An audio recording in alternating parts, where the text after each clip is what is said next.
Assalamu alaikum and welcome back to Salam Britain, where we explore stories, issues and voices shaping Muslim life across the UK. Yes, and now we're turning to an important conversation about Muslim converts here in the UK. Yep, we will be looking at the first national study on Muslim converts since 2001, which is a major piece of research that's aimed at better understanding the Muslim convert or revert experience today. Yeah, and joining us today to discuss this is Yahya Birt, Research Director at the Ayaan Institute, who is heading up this national convert study.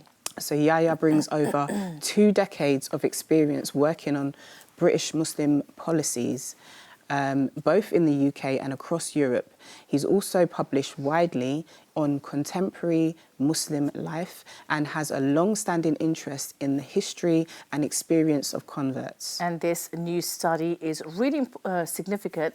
It's a first of its kind in 15 years. It's a community-led and a community-funded project, and it's research, and it's asking some very big questions. Absolutely. Questions like how many converts are there in the UK? What leads people to embrace Islam? And what happens after they take that step? And it looks at some of the more challenging realities, including why some converts may feel disconnected from the community and in some cases even leave the faith. So the aim here is a very much practical way of understanding how communities can better support converts in a meaningful and lasting way. Yeah, and so we're going to be speaking with Yahya now. So assalamu alaikum and welcome to Salam Britain. Assalamu alaikum, Yahya. So let's get straight into it, okay? Let's start with why now and what made this the right time to carry out a study like this.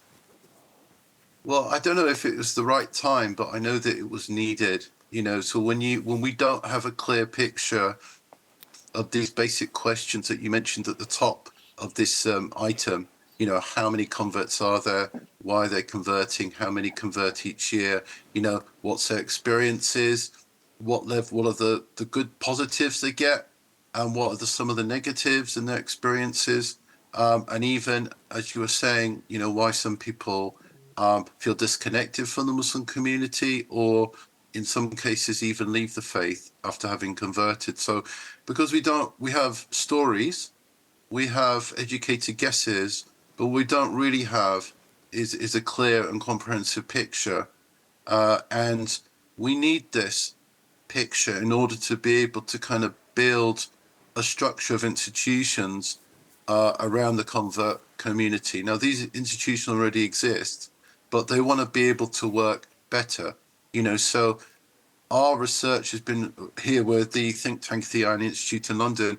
Our response has been supported by 2 convert-orientated organisations. One is iERA, which focuses on dawah, and the other is the Convert Muslim Foundation, which is a network of convert care organisations. So, you know, one deals with, if you like, pre-shahada, and the other one deals with post-shahada.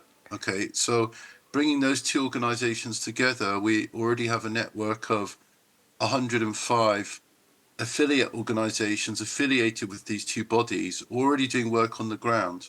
But what we want is to draw that together and get a national picture for the first time. Not just what's happening in London, but what's happening in Manchester or Liverpool or Glasgow or Cardiff, you know, or even, you know, for those converts who don't live in a town with a big Muslim population or live out in the sticks.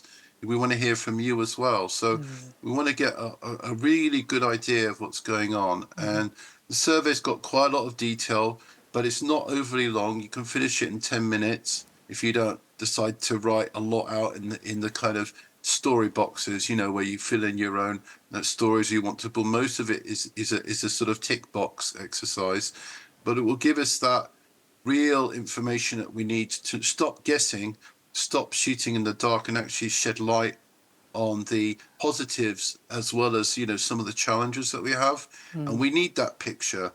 Nobody can operate in the dark. You know, we really need a proper map so we can sort of move our resources in the right direction and provide, you know, as you were saying at the top of the item, you know, proper support and care. for this community. Yeah, and the thing is, what I'm thinking, Yahya, is that usually, when one, and you can correct me as well, on this, because usually when someone does take the Shahada and goes into any faith, there is like an adopted kind of family and people around where they are supposed to kind of give that kind of support and nurturing and kind of guidance. But with this study coming out with real case studies and of people's lives and their experiences, what is it that you're achieving that's going to come out from the community? Well, at the moment, we have some coverage in the community where there's structured support in place. Somebody takes Shahada, and there is a kind of network of referral through the Convert Muslim Foundation to a local affiliate body. So, but that needs to be, more widely advertised and better resourced so that, people know who to refer somebody new to the faith to. As you say, if they already have a close friend who's brought them through, they may be okay. On the other hand, that friend may not be ready to mentor somebody for the 6 months to 2 years or however long they need, sort of find their feet. So I think it's important that we don't have a sink or swim policy, which is what we have at the moment. Unfortunately, too many mosques, they don't keep records of shahadas, and they don't have a structured system of support in place. There are mosques that have excellent services, and we will highlight the good practice in the report. But if you're looking at the run-in-the-mill across, our 2,000 odd mosques around the country, you're going to see a very, very mixed picture. So there's going to be a picture of sort of sink or swim. It just depends whether or not that person has some support around them or not already. But there won't be any structured support for them when they enter into the community and say the Shahada. And so we need to kind of get beyond sink or swim into kind of a supportive environment. Yeah, you've mentioned quite a few good points, especially in regards to the aims of the study and, things that you've, realised are maybe concerns within the community. What might have been a few or major concerns or gaps that you noticed or that your institute noticed that pushed you to really start to develop this study or the need for this study? I think, Amina, to be honest with you, I don't think it was a kind of a sudden realization, if you see what I mean. I mean, for me personally, I've been a Muslim for over 35 years. I've seen generational change in attitude, since when I converted. A lot of things have improved. I'm not saying there isn't good practice. There's a lot of good practice. It's just we're trying to deal with gaps, basically. And I think there are still problems that I see today. I mean, I'll give you a small example, but it's actually has a lot of relevance generally. So unfortunately, converts, when they come in, sometimes they're treated as trophies, So if they come from a more privileged background, for instance, different groups can fight over them. On the other hand, you have other converts who have the opposite experience. They're treated as a potential liability when they come into the faith, and they're treated with suspicion and even rejection. So we get these very contradictory kind of receptions for people. So I think, what we want to get to a place is where the convert community is a welcoming community for people who decide to enter Islam. That's what we want to get to. And we want to get to a point where it's structured. There's some training, there's some structure at a local grassroots level, And so, as I said earlier, we already have the building of a national network, but we know there are lots of gaps. That's what I'm trying to say. And I think part of the survey is to show us where those gaps are so that then we can start to try and fill them. So, obviously you're speaking to a lot of the reverts or converts. And so what are they saying about some of the challenges that we're not really expecting? I mean, you said a little bit about, in the beginning that they are treated like kind of on a pedestal, like a trophy, and then things kind of died down. But maybe is it an early stage thing? Like when are we looking at like the first, first 5 years? Or, are there still challenges after that, 10 years on, 15 years on, or is it mainly like the reverts in the beginning? So if you could shed some light on that. Well, I mean, longer term problems are, for instance, that, you know, in our community, quite often you don't have social spaces available to you unless you convert, unless you marry into a Muslim family. So, for instance, converts have this experience of having Eid alone. Eid for them is going to the prayer, giving salam to everybody, giving them a hug, and then you go home on your own and have a meal by yourself. Now, I mean, that happened to me, you know, back in the 90s, I remember. Nowadays, there are convert community where they bring people together for a convert Eid dinner. So that sense of community is better, is there. But what I'm trying to say is point to a bigger point, which is that community is more than just congregating in the mosque for prayer or other religious services. It's actually being part of a community socially. You know, so it's loneliness, you know, because you don't know for the convert whether or not their family is receptive and understanding. Even if they are receptive and understanding, you know, they're not culturally connected to the Muslim community. So the it's about not being socially isolated as well, not just religiously isolated. And that's an issue that can persist beyond the opening stage of learning, Alif Bata, and, you know, how to pray, and, you know, understanding the 5 pillars and the basics of the faith. We tend to think that if we teach them we teach kids in madrasa, that's enough. But is that all we give our kids when we bring them up as Muslims? We give them a whole host of benefits. So I'm not comparing adult converts with children. What I'm trying to say is, which I don't think we should infantilize converts. That's another problem. We can't give them materials that are designed for children either. Okay, so which happens still. So the thing is that we understand that, like children, we understand adult converts are complete human beings, have a complete set of needs. Yeah. The idea is not to have a dependency culture. The idea is to make them feel confident enough to be self-reliant and to navigate the community effectively themselves. I think that that's the important thing.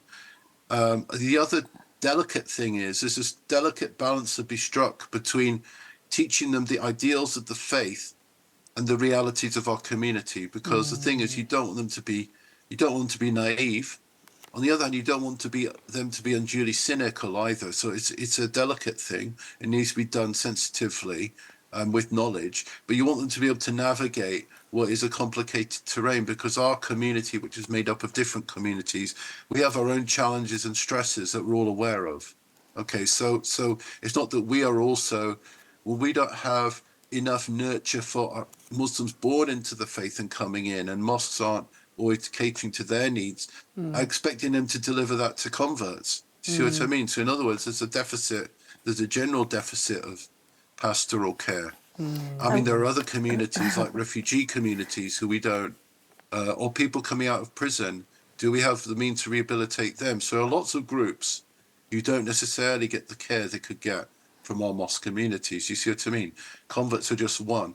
So what I'm trying to say to you is there are general deficits that affect converts like they do other groups, if that makes sense. I mean, it's a really good point, actually. And I've said this before as well, and I've often questioned, and anybody watching, don't be sending me no angry emails, but I've always said that the masjids, they, you know, not obviously for reverts, but also in general, tackling people that are on their own eating and stuff, that they have enough funding for it. The Sikh community, they do langar, which they provide food at the Gurdwara.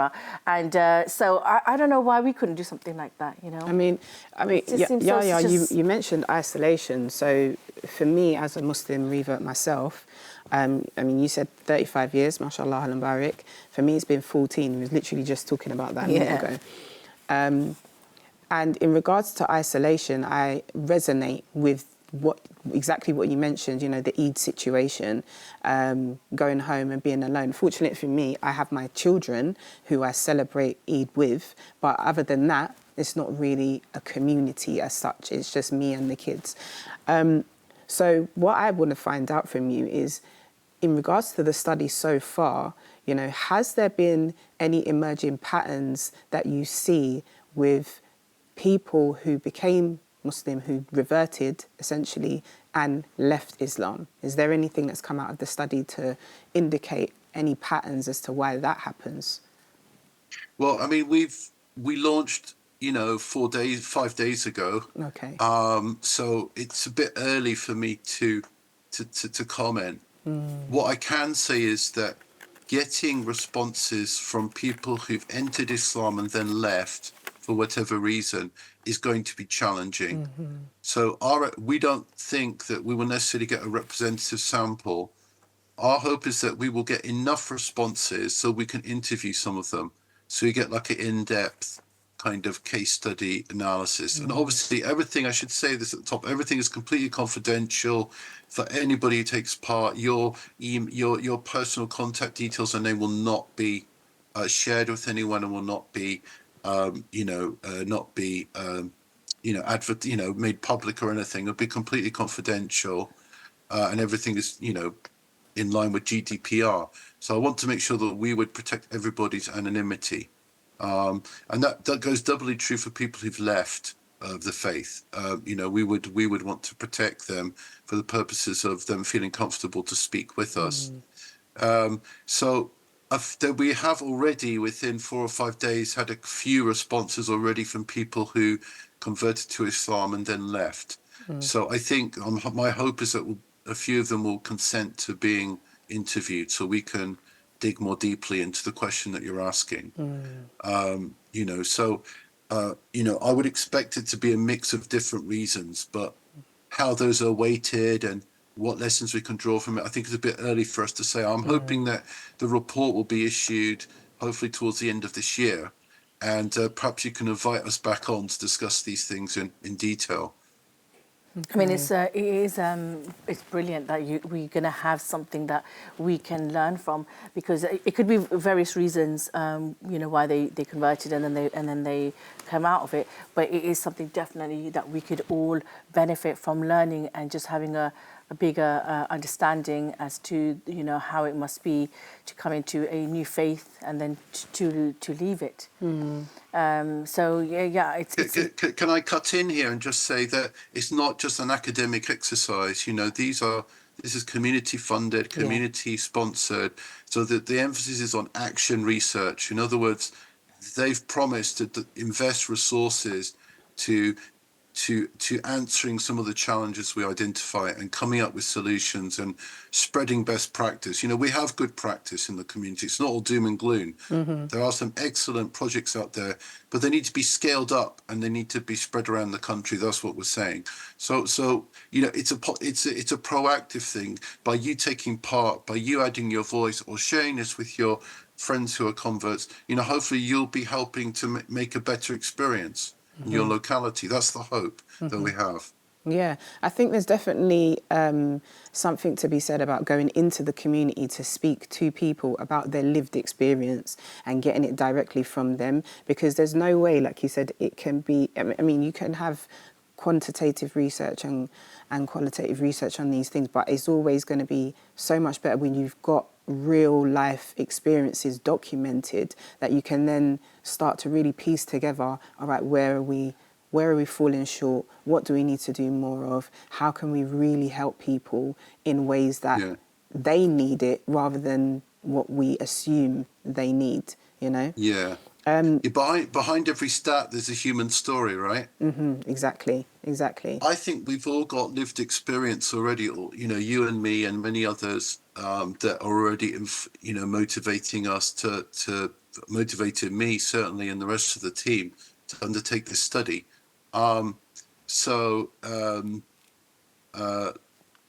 instance, the idea that, converts we're talking about white English people or whatever, but actually it's a multi-ethnic, multicultural convert community. That's the first thing to say. But how that convert community, which is very diverse, how it's received within the Muslim community, it varies a lot.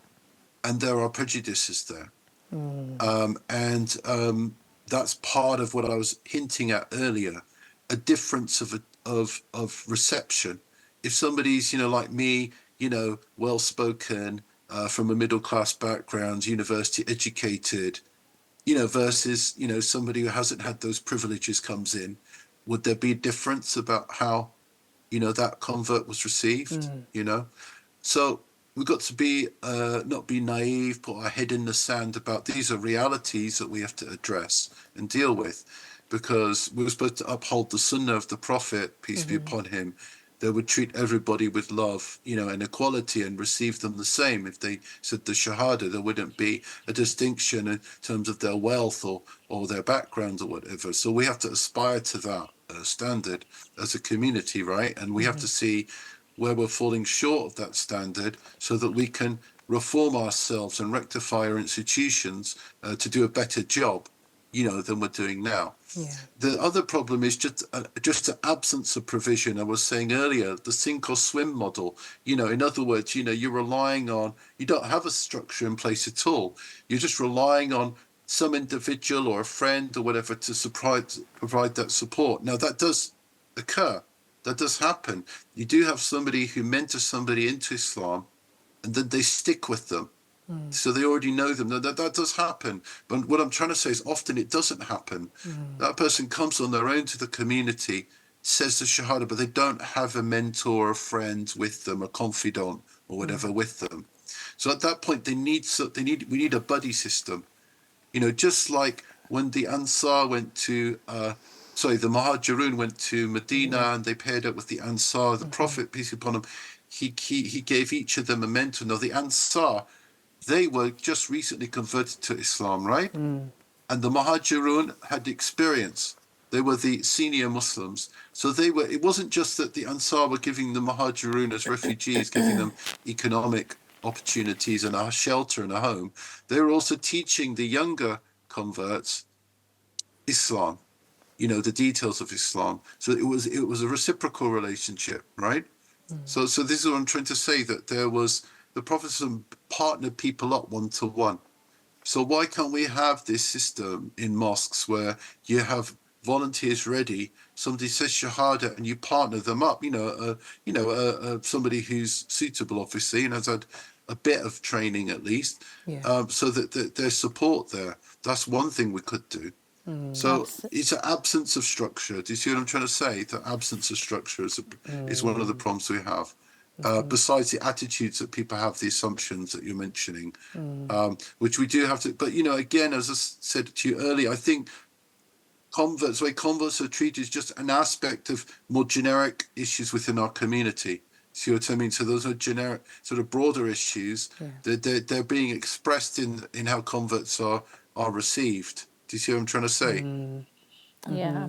Yeah. Well, Yahya Birt, it's been absolutely wonderful speaking to you. It's been so insightful, and I'm really happy that there is a study, a report that's going to come out that's going to benefit the people and bring us more closer, and help to take care of one another.